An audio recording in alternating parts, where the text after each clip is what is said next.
I don't normally report on DoorDash related news stories on this channel, but this came to my attention. This happened sort of in my backyard. You guys know I'm in the Charlotte area. It's kind of my market where I do a lot of my gig work. You might know Bentley Coop at DoorDash Diaries on YouTube, but there happens to be two spectacularly handsome gig tubers from the Charlotte area. This story happened just earlier this month. It's June 2023 at the time I'm recording this. And I like this story actually, well, I'll be careful with that. How many babies does it take to paint a house? I wanted to report on this story because it's actually the DoorDasher who is sort of the hero in the situation. I read this from 97x.com from Dwyer and Michaels. A DoorDash driver helped stop a criminal who punched a 1-year-old baby boy in the face in a completely random incident. According to the authorities, the mother and her son were crossing the street, the mother pushing the baby in a stroller. 26-year-old Rico Williams was walking toward them, reportedly mumbling under his breath, and suddenly punched the infant in the face before running away. The baby boy sustained injuries to the right side of his face. He was taken to the Children's Hospital for treatment. Multiple people in the area witnessed the attack, including an Uber driver who shouted, "Get that guy," to everyone in the area. Okay, so we have two gig economy members who made this story. We have the Uber driver who alerted everyone, and then we have another witness, a DoorDash driver who gave chase in his own vehicle after Williams, caught up, exited his vehicle, and held Williams down with his foot. CMPD officers arrived at the scene to take him into custody. Police handcuffed Williams, placed him in the patrol vehicle, and determined he was incoherent during the arrest. He was ultimately given a $500,000 bond. Williams' defense team on Monday said he suffers from mental health issues. Shocker. That's the go-to 2023. The culture we've determined is, hey, we're gonna claim mental health every time somebody does something wrong. Back to the story. Williams refused to make his initial court appearance Monday on camera due to the process, quote, taking too long for him. His bond was then increased another $125,000. The judge was quoted as saying, "Can't have people out there running around and punching a 1-year-old. So the court is going to be increasing the bond."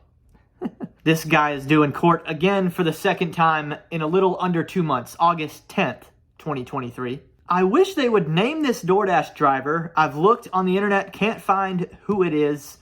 It's possible the person didn't want to be associated with the story, didn't want any sort of attention or credit for doing what he did, but really cool.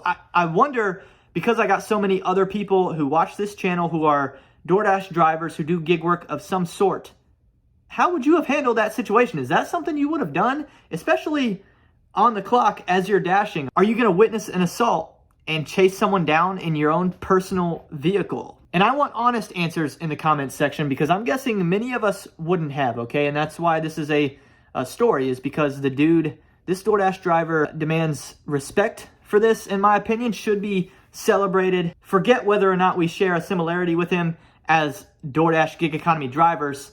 It's just awesome to see somebody in the society willing to do that. He's not just a good DoorDash driver, he's a good man. That's a manly thing to do. This incident happened just after 11:30 a.m. on June 4th at the intersection of West Summit Avenue and South Tryon in Charlotte, North Carolina. That's interesting. This happened in broad daylight. That's the other thing. This wasn't at some weird time of night that people aren't normally walking their babies. So if this would have happened and I was the witness, it would have happened probably live on YouTube. I'm live every weekday from 10:45 a.m. to about 2 p.m. Eastern, documenting kind of the typical lunch shifts as a gig economy driver. In case this is the video that's bringing you to my channel for the first time, I encourage you to subscribe below and meet up with me in one of my lives. Say hello in the live chat. I'd be happy to be introduced to you. I've just been going live for several weeks now. We've already had some very interesting, I guess I'll call it, interesting things happen while I've been live. My subscribers can tell you that. But this would just be another one of those things. One of the things that draws me to gig work is kind of the randomness, or not just randomness, but the variety of it.